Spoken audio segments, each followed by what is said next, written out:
लखन कहे हंसी सुनहु मुनि क्रोध पाप कर मूल, जेहि बस जन अनुचित करहि चरहि विश्व प्रतिकूल। कि लखन कहे हंसी सुनहु मुनि क्रोध पाप कर मूल, जेहि बस जन अनुचित करहि चरहि विश्व प्रतिकूल। अब जवाब में लक्ष्मण जी ने फिर हंसकर कहा, कोई आदमी जिसका क्रोध बढ़ता जा रहा है उसके सामने बार बार फंसेंगे तो क्रोधित व्यक्ति क्या करेगा, उससे तो और क्रोध आ जाएगा और चिढ़ जाएगा।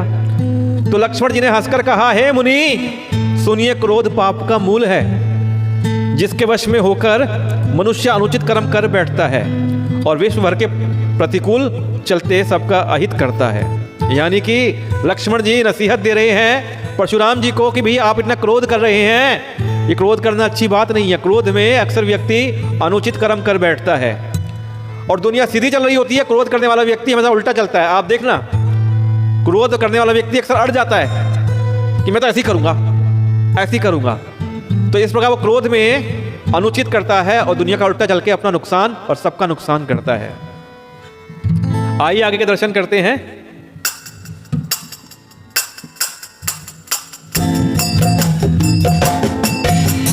मैं तुम्हार अनुचर,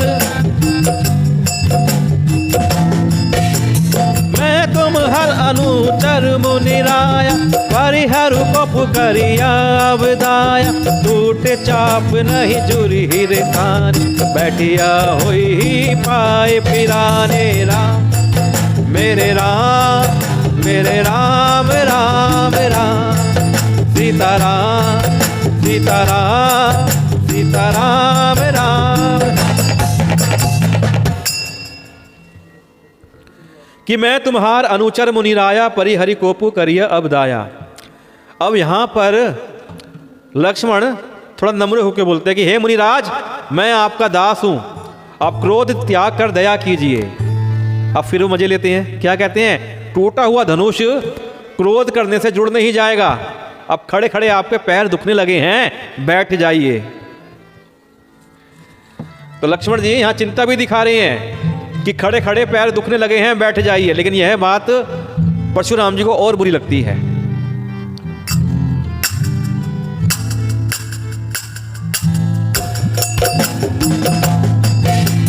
जो अति प्रिय तो करिय उपाय, जोरिया को बड़ गुनी बोलाई, बोलत लख नहीं जन को डेराई, मस्त करहूं अनुचित भल नाही राम, मेरे राम मेरे राम राम राम, सीताराम सीताराम सीताराम राम। जौ अति प्रिय तौ करिय उपाई, जोरिया को बड़ गुनी बोलाई। अब लक्ष्मण जी कहते हैं कि यदि धनुष अत्यंत ही प्रिय हो तो कोई उपाय किया जाए, किसी बड़े गुणी कारीगर को बुलाकर जुड़वा दिया जाए। अब लक्ष्मण जी ये बोलते हैं तो जनक जी डर जाते हैं, अरे कहते हैं बस अब चुप रहिए, अनुचित बोलना अच्छा नहीं। क्योंकि राजा जनक को डर लग गया है, परशुराम जी क्रोध में हैं।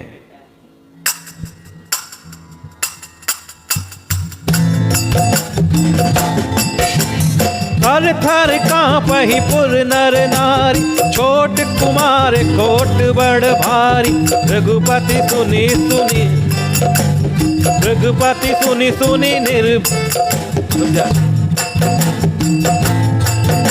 थर थर कांपहि पुर नर नारी, छोट कुमार खोट बड़ भारी, रघुपति सुनी सुनी निर्भयवानी, जिस तन जरई होई बलहानी राम, मेरे राम मेरे राम राम राम, सीताराम सीताराम सीताराम राम। थर थर कांपहि पुर नर नारी, छोट कुमार खोट बड़ भारी। जनकपुर के स्त्री पुरुष थर थर कांप रहे हैं और मन ही मन कह रहे हैं कि छोटा कुमार बड़ा ही खोटा है। रघुपति सुनी सुनी निर्भय वाणी, रिस तन जरई होई बलहानी। और लक्ष्मण जी की निर्भय वाणी सुनकर परशुराम जी का शरीर क्रोध से जला जा रहा है। और जब क्रोध आता है, शरीर क्रोध से जलता है तो क्या होता है, बल की और बुद्धि की हानि होती है। इसलिए क्रोध नहीं करना चाहिए। क्रोध से बचना चाहिए। जब जब क्रोध होता है तो क्रोध से बल बुद्धि की हानि होती है, ऐसा रामचरितमानस में भी लिखा है।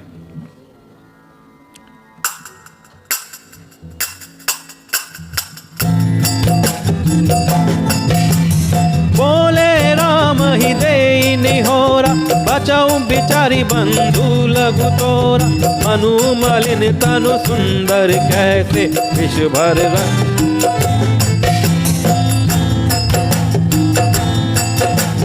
बोले राम ही देई निहोरा, बचाऊं बिचारी बंधु लघु तोरा।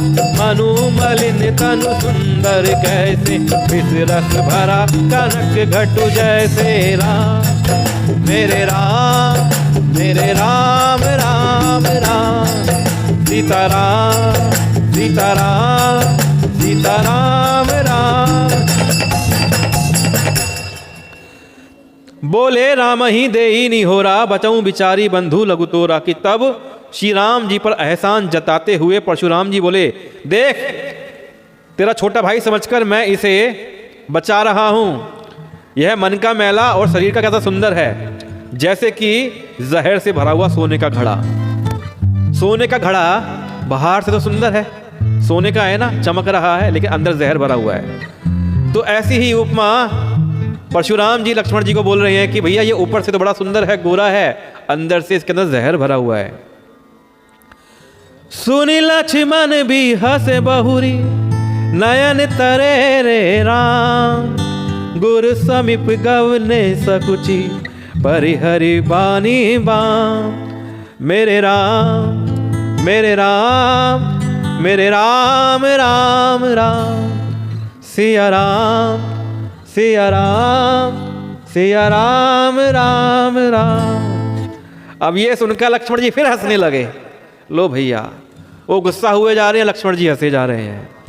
तब श्री रामचंद्र जी ने तिरछी नजर से उनकी ओर देखा, जिसमें लक्ष्मण जी सकुचा कर विपरीत बोलना छोड़कर गुरु जी के पास चले गए।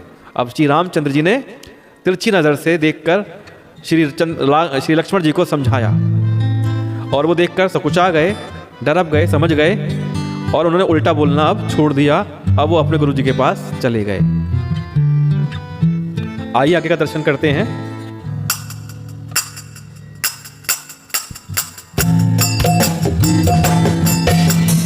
अति विनित मृदु शीतल बानी, बोले रामू जोरी जुग पानी।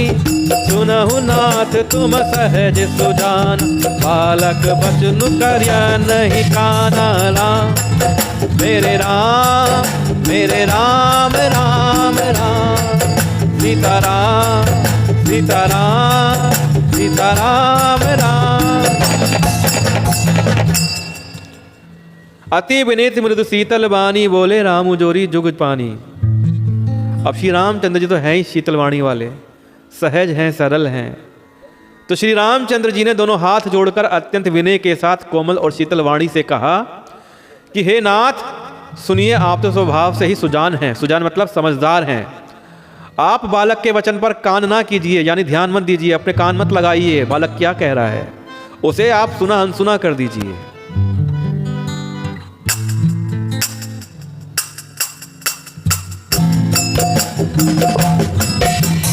बररे बालक एक स्वभाव, इन ही नासन विदुषहि काऊ। ते ही नहीं कछु काज बिगारा, अपराधी मैं नाथ तुम्हारा राम। मेरे राम राम राम, सीताराम सीताराम सीताराम राम। बर्रे बालकू एक स्वभाव, इन ही ना संत विदोष ही काऊ। कि बर्रे और बालक का एक स्वभाव है, संत जन इन्हें कभी दोष नहीं लगाते। और लक्ष्मण ने तो आपको कुछ भी नहीं बिगाड़ा है। हे नाथ, आपका अपराधी तो मैं हूं, धनुष तो मैंने तोड़ा है ना। लक्ष्मण ने आपका क्या बिगाड़ा है? और छोटे बालक और बर्रे तो एक ही जैसे होते हैं, इन्हें तो साधु संत का भी दोष नहीं लगाते।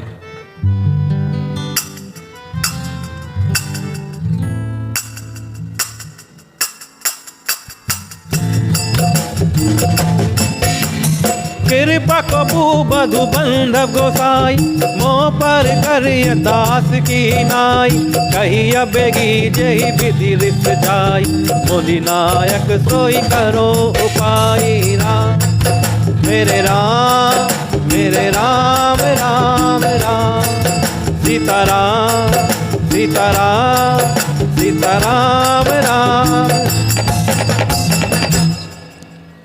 कि कृपा को पू बधु बंधव गोसाई, मोह पर करिए दास की नाई। हे स्वामी, कृपा करनी है, क्रोध करना है, वध करना है या मुझे बांधना है, जो भी करना है आप मेरे ऊपर करिए। मैं दास की तरह आपके सामने खड़ा हूं, मुझे अपना दास समझिए। कुछ भी करिए, चाहे कृपा करिए, क्रोध करिए, वध कर दीजिए, जहां मुझे बांध लीजिए, लेकिन जो करना है मुझ पर करिए, क्योंकि मैं आपका अपराधी हूं, आपका दास हूं। जिस प्रकार से कहिया बेगी जेहि विधि रिस जाई, मुनि नायक सोई करो उपाय। जिस प्रकार से आपका क्रोध दूर हो, गुस्सा दूर हो, हे मुनिराज बताइए, मैं वही उपाय आपके लिए करूं। अब मुनि जी क्या कहते हैं, आगे की बात का दर्शन करते हैं।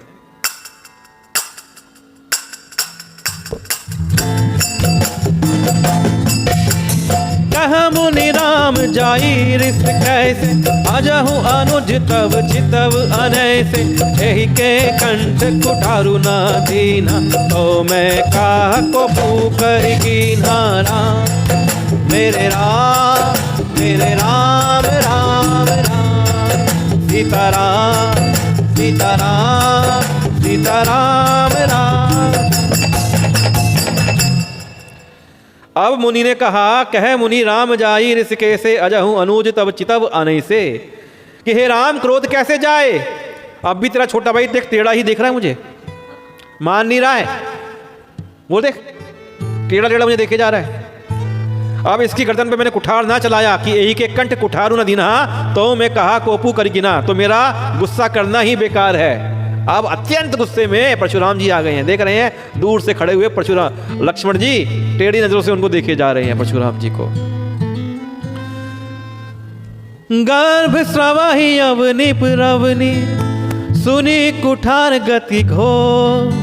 परसु अछत देखत जियत, बैरी भूप किशोर। कि गर्भ स्रवहि अवनि पुरवनि, सुनी कुठार गति घोर। परसु अछत देखऊं जियत, बैरी भूप किशोर। मेरे जिस कुठार की घोर करनी सुनकर राजाओं के स्त्रियों के गर्भ गिर जाते हैं, उसी फरसे के रहते मैं इस शत्रु राजपुत्र को जीवित देख रहा हूं।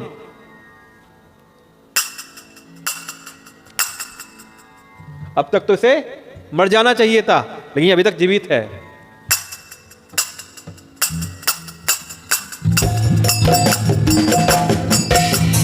वही नहातु दहई रिस छाती, आँख उठारु कुंठित नृप घाती। पायउ बाम विधि फिरे उस भाव, मोर हृदय के बाक सिखाऊं। राम मेरे राम मेरे राम राम राम, सीताराम सीताराम सीताराम राम। अब देखिए क्या मजबूरी है परशुराम जी की। कहते हैं कि हाथ चलता नहीं, क्रोध से छाती जली जाती है। कि मेरा हाथ नहीं चल रहा, लेकिन क्रोध से मेरी छाती जली जाती है। हाय राजाओं का घातक यह कुठार भी आज कुंठित हो गया, विधाता विपरीत हो गया, इससे मेरा स्वभाव बदल गया। नहीं तो भला मेरे हृदय में कभी किसी के लिए कृपा कैसे आती है? कभी तो कृपा आती नहीं है। अब परशुराम जी भी हैरान हैं कि वो नारायण प्रभु के सामने खड़े हैं और लक्ष्मण जी स्वयं शेषनाग का अवतार हैं। कि मेरा भाई कुठार चल क्यों नहीं रहा है, मेरे हाथ क्यों नहीं चल रहे हैं? मुझे मन में गुस्सा तो बहुत आ रहा है, लेकिन मेरा फरसा नहीं चल रहा है, मेरे हाथ नहीं चल रहे हैं।